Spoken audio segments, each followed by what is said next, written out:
আকাশবাণী কলকাতা। স্থানীয় সংবাদ পড়ছি শুভ্রা চক্রবর্তী। বিশেষ খবর। রাজ্যের 5 জেলার 6টি বিধানসভা কেন্দ্রের গতকালের উপনির্বাচনে গড়ে ভোট পড়েছে প্রায় 71%। তরুণের স্বপ্ন প্রকল্পে ট্যাবের টাকা নিয়ে দুর্নীতির ঘটনা এড়াতে এখন থেকে এই সংক্রান্ত যাবতীয় তথ্য পড়ুয়াকে নিজেকেই পোর্টালে আপলোড করতে হবে। দক্ষিণ 24 পরগনাতেও ট্যাব কেলেঙ্কারিতে এবার বিহারের যোগ পাওয়া গেছে। মহিলাদের স্বনির্ভর হওয়ার নিরিখে এ রাজ্য বিশ্বের মধ্যে শীর্ষে রয়েছে বলে মুখ্যমন্ত্রী মমতা ব্যানার্জি জানিয়েছেন। হাওড়া বর্ধমান কর্ড লাইনের সিগন্যালিং এবং দক্ষিণ পূর্ব রেলের সংযোগ সহ ইলেকট্রনিক ইন্টারলকিংয়ের কাজ চলার জন্য আজ থেকে রবিবার পর্যন্ত হাওড়া ডিভিশনে পূর্ব রেল ট্রেন চলাচল নিয়ন্ত্রণ করবে। নানা অনুষ্ঠানের মধ্য দিয়ে আজ স্বাধীন ভারতের প্রথম প্রধানমন্ত্রী প্রয়াত জওহরলাল নেহরুর জন্মদিনটি শিশু দিবস হিসেবে পালিত হচ্ছে। আসছে বিস্তারিত খবরে। রাজ্যের 5 জেলার 6টি বিধানসভা কেন্দ্রের গতকালের উপনির্বাচনে গড়ে ভোট পড়েছে প্রায় 71%। এর মধ্যে সবচেয়ে বেশি 76% ভোট পড়েছে উত্তর 24 পরগনার হাড়োয়া কেন্দ্রে। এরপরেই রয়েছে তালডাংরা, ভোট পড়েছে 75.20%। মেদিনীপুরে 72%-এর বেশি, সিতাইয়ে 71.25, মাদারিহাটে 65 এবং নৈহাটিতে 64%-এর কিছু বেশি ভোট পড়েছে বলে নির্বাচন কমিশন সূত্রের খবর। গতকালের উপনির্বাচনে বিক্ষিপ্ত কিছু ঘটনার খবর পাওয়া যায়। 342টি অভিযোগ কমিশনে জমা পড়েছে। এর মধ্যে বিজেপির পক্ষ থেকে 66, তৃণমূল কংগ্রেসের 5, কংগ্রেস ও সিপিআইএম-এর 3টি করে অভিযোগ জমা পড়ার খবর পাওয়া গেছে। এদিকে উত্তর 24 পরগনার ভাটপাড়া পুরসভার 12 নম্বর ওয়ার্ডে প্রাক্তন তৃণমূল কংগ্রেস ওয়ার্ড সভাপতি অশোক সাউয়ের হত্যার ঘটনায় নির্বাচন কমিশন প্রশাসনের কাছে রিপোর্ট তলব করেছে। উত্তর 24 পরগনার ভাটপাড়া পুরসভার 12 নম্বর ওয়ার্ডের প্রাক্তন তৃণমূল কংগ্রেস ওয়ার্ড সভাপতি অশোক সাউকে গুলি করে হত্যার ঘটনায় পুলিশ কৌসার আলী নামে একজনকে গ্রেপ্তার করেছে। ধৃত প্রত্যক্ষভাবে এর সঙ্গে জড়িত ছিল বলে পুলিশের দাবি। আগেই জানানো হয়েছে, গতকাল পালঘাট রোড এলাকায় দোকানে চা খাওয়ার সময় কয়েকজন দুষ্কৃতী তাকে গুলি করে। আশঙ্কাজনক অবস্থায় অশোক সাউকে কলকাতার একটি বেসরকারি হাসপাতালে নিয়ে যাওয়া হলে চিকিৎসকরা মৃত ঘোষণা করেন। এই ঘটনাকে কেন্দ্র করে শুরু হয়েছে রাজনৈতিক তরজা। রাজ্যের বিরোধী দলনেতা শুভেন্দু অধিকারী গতকাল আগরপাড়ায় এক পারিবারিক অনুষ্ঠানে যোগ দিয়ে গতকালের উপনির্বাচনে বিক্ষিপ্ত গণ্ডগোল এবং এই খুনের ঘটনা নিয়ে বলেন, এর জন্য রাজ্যের স্বরাষ্ট্রমন্ত্রী মমতা ব্যানার্জি দায়ী। পশ্চিমবঙ্গে যেমন হয় তেমন হয়েছে, ভেঙেছে, সবই হয়েছে, সেনাতন্ত্র পদদলিত হয়েছে, পুলিশ লুটেছে, পুলিশ গিয়ে ছাপা মেরেছে। রাজ্যের পুলিশ মন্ত্রী দায়ী এবং আইন শৃঙ্খলা রাজ্যের। ব্যারাকপুরে তৃণমূল কংগ্রেস সাংসদ পার্থ ভৌমিক বলেন, দুষ্কৃতীদের মধ্যে গণ্ডগোলের জেরে এই হত্যা, এর সঙ্গে তৃণমূলের কোনো সম্পর্ক নেই। তরুণের স্বপ্ন প্রকল্পে ট্যাবের টাকা নিয়ে দুর্নীতির ঘটনা এড়াতে এখন থেকে এই সংক্রান্ত যাবতীয় তথ্য পড়ুয়াকে নিজেকেই পোর্টালে আপলোড করতে হবে। তথ্য ঠিকমতো আপলোড হলো কিনা পড়ুয়ারা যেন তা যাচাই করতে পারে, সেই পথও খোলা থাকবে বলে রাজ্য শিক্ষা দপ্তর সূত্রে জানা গেছে। প্রয়োজনে পোর্টালটিকে আরও সুরক্ষিত করে তুলতে আধুনিকীকরণও করা হবে। এই দুর্নীতির ঘটনায় পুলিশের পাশাপাশি ন্যাশনাল ইনফরমেটিক্স সেন্টারকেও বিষয়টি দেখতে বলা হয়েছে। ইতোমধ্যে একটি মান্য কার্যবিধি তৈরি করা হয়েছে বলে জানিয়েছে সংস্থা। উল্লেখ্য, এই ঘটনা এখনো পর্যন্ত রাজ্যের বিভিন্ন জায়গা থেকে 9 জনকে গ্রেপ্তার করা হয়েছে। উত্তর দিনাজপুরের চোপড়া থানা এলাকা থেকে গতকাল আরও 2 জন এবং মালদা থেকে 4 জনকে পুলিশ গ্রেপ্তার করে। এই বিষয়ে তৃণমূল কংগ্রেসের মুখপাত্র কুণাল ঘোষ বলেন, কেন্দ্রের স্বরাষ্ট্র মন্ত্রক এ ধরনের প্রতারণা রুখতে সম্পূর্ণ ব্যর্থ। এত লক্ষ লক্ষ কোটি কোটি ছেলে মেয়ের কাছে গোটা বিষয়টা যাচ্ছে। কোথাও হিউম্যান এরার হতে পারে, কোথাও টেকনিক্যাল এরার হতে পারে, কোথাও আবার এই জামতারা গ্যাংয়ের মতো। আমি কয়েকদিন ধরে ওই জামতারা বলে যাচ্ছি এটার উদাহরণ দিতে। এই যে জামতারা গ্যাং যে একটা জায়গায় একটা গ্রামে বসে সারা ভারতকে এই হ্যাক করার জন্য করছে, অথচ কেন্দ্রের স্বরাষ্ট্র মন্ত্রক আঙুল চুষছে বসে বসে। তো এই কাজগুলো যে নেটওয়ার্কে হচ্ছে, তো সেখানে পুলিশও ব্যবস্থা নিয়ে। এদিকে এবার দক্ষিণ 24 পরগনাতেও ট্যাব কেলেঙ্কারিতে বিহারের চোখ পাওয়া গেছে। এই জেলায় প্রায় 350 পড়ুয়ার ট্যাবের টাকা অন্যের অ্যাকাউন্টে ঢুকেছে বলে জেলা বিদ্যালয় সংসদ সূত্রে জানা গেছে। তালিকায় রয়েছে প্রত্যন্ত সাগর, গোসাবা, কুলতলি থেকে শহরতলি, সোনারপুর, বাড়িপুর, বজবজ ও মহেশতলার একাধিক স্কুলের নাম। সাগরের মহেন্দ্রগঞ্জ হাই স্কুলে 31 জন পড়ুয়ার টাকা অন্যের অ্যাকাউন্টে ঢুকেছে বলে সাগর থানায় অভিযোগ দায়ের হয়েছে। এই টাকা বিহারের কোনো একটি অ্যাকাউন্টে গেছে বলে পুলিশের প্রাথমিক অনুমান। এছাড়াও কুলপির মদনমোহন হাই স্কুলে 15, মগরাহাটে চকপড়ান, কাঁটাখালী, বেলমনি গার্লস হাই স্কুলের 12 জনের টাকাও বিহারে কোনো একটি অ্যাকাউন্টে ঢুকেছে বলে পুলিশ জানিয়েছে। দক্ষিণ শহরতলির 2টি স্কুলে মোট 23 জনের এবং গোসাবার 2টি স্কুলের 20 এবং কুলতলির একটি স্কুলের 13 জনের টাকাও অন্যত্র ঢোকার খবর পাওয়া গেছে। প্রায় 400 পড়ুয়ার টাকা এখনো অ্যাকাউন্টে ঢোকেনি।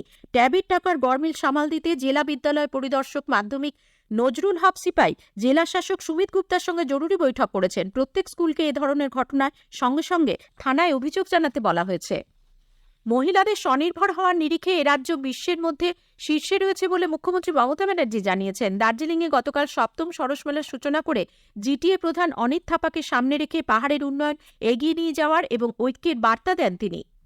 हमने टूरिज्म इंसेंटिव पॉलिसी किया है, टे टूरिज्म किया है, होम टे टूरिज्म मना है। आपको पता है पहले लामाहाटा में किया था। Lamahatta is a model of home stay policy और अभी तो हर जगह में है। खाली दार्जिलिंग और कालिम्पोंग में 1400 लोगों को 12 करोड़ 40 लाख का ज्यादा इंसेंटिव दिया है होम स्टे के लिए। हम लोग चाहते हैं और बढ़े, घर घर में होम स्टे हो तो आप लोगों का घर में बैठ के आप बिजनेस कर सकते हैं, आपको बाहर में जाने का जरूरत नहीं है। কার্শিয়াংয়ে প্রেসিডেন্সি বিশ্ববিদ্যালয়ের ৩য় ক্যাম্পাস দ্রুত চালু করার বিষয়ে জেলা শাসককে বিশ্ববিদ্যালয় কর্তৃপক্ষের সঙ্গে কথা বলারও নির্দেশ দিয়েছেন মুখ্যমন্ত্রী। এদিকে state aided college teachers welfare association মুখ্যমন্ত্রীর দৃষ্টি আকর্ষণ করতে গতকাল শিলিগুড়িতে মিছিল করে। দীর্ঘক্ষণ বিক্ষোভ দেখানোর পর অবশেষে ৫ জনের একটি প্রতিনিধি দল তাদের দাবি সম্মিলিত স্মারকলিপি উত্তরকন্যার আধিকারিকদের হাতে তুলে দেন।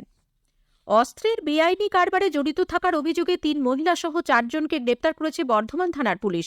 ধৃতদের বর্ধমান সিজেএম আদালতে পেশ করা হলে ৩ দিনের পুলিশ হেফাজতের নির্দেশ দেন ভারপ্রাপ্ত সিজেএম। ধৃত মনা দাস, সঙ্গীতা দাস, রীনা দাস ও সুনিতা সাউর বাড়ি বর্ধমান শহরের লক্ষ্মীপুর মাঠ এলাকায়। পুলিশ জানিয়েছে গতকাল সকালে বর্ধমান শহরের গোদা এলাকায় একটি পরিত্যক্ত বাড়িতে ওই ৪ জন জড়ো হওয়ার খবর পেয়ে হানা দিয়ে তাদের ধরা হয়। ২টি পাইপগান ও ৬ রাউন্ড গুলি উদ্ধার হয়েছে। এর আগেও এরা অস্ত্র বিক্রি করেছে বলে জানিয়েছে পুলিশ। পশ্চিম বর্ধমানের পানাগড় বাজারের মাধব মাঠে পরিত্যক্ত গাড়ির কেবিনের ভেতর খেলতে গিয়ে আগুনে ঝলসে ৪ শিশু গুরুতর আহত হয়েছে। জানা গেছে গতকাল দুপুরে রাইস মিল রোডে শিবা সিং, গোলু সিং, অরুষ সাউ এবং পূর্বা সাউ নামের ওই ৪টি শিশু খেলার সময় হঠাৎ গাড়ির ভেতর আটকে পড়ে। সে সময় গাড়ি থেকে ধোঁয়া বেরোতে শুরু করলে চিৎকার শুনে স্থানীয়রা ছুটে যায়। গুরুতর অসুস্থ অবস্থায় ৪ জনকে হাসপাতালে নিয়ে যাওয়া হয়। তাদের মধ্যে 2 জনকে একটি বেসরকারি হাসপাতালে ভর্তি করা হয়েছে। উদ্ধার করতে যাওয়া একজন স্থানীয় বাসিন্দাও অসুস্থ হয়ে পড়েন। স্থানীয় সংবাদ শুনছেন আকাশবাণী কলকাতা কেন্দ্র থেকে। পূর্ব রেলের হাওড়া ডিভিশনের মশাগ্রাম স্টেশনের সঙ্গে দক্ষিণ পূর্ব রেলের সংযোগ সহ নতুন ইলেকট্রনিক ইন্টারলকিং স্থাপন ও ইয়ার্ড রিমডেলিং এর জন্য হাওড়া বর্ধমান কর্ড লাইনের আপ ডাউন ও রিভার্স লাইনে সিগন্যালিং এর কাজ চলবে। এর জন্য আজ থেকে রবিবার পর্যন্ত হাওড়া ডিভিশনে ট্রেন চলাচল নিয়ন্ত্রণ করা হবে। বেশ কিছু মেল, এক্সপ্রেস ও সুপারফাস্ট ট্রেন বাতিল এবং কিছু ট্রেনকে ঘুরপথে চালানো হবে। পাশাপাশি সংশ্লিষ্ট দিনগুলিতে কয়েকটি লোকাল ট্রেনও বাতিল করা হচ্ছে বলে পূর্ব রেল সূত্রে জানা গেছে। এদিকে গুরু নানকের জন্মদিন উপলক্ষে আগামীকাল কলকাতা মেট্রোর ব্লু লাইনে 288টির পরিবর্তে 236টি এবং গ্রিন লাইনে 106টির পরিবর্তে 90টি ট্রেন চালানো হবে।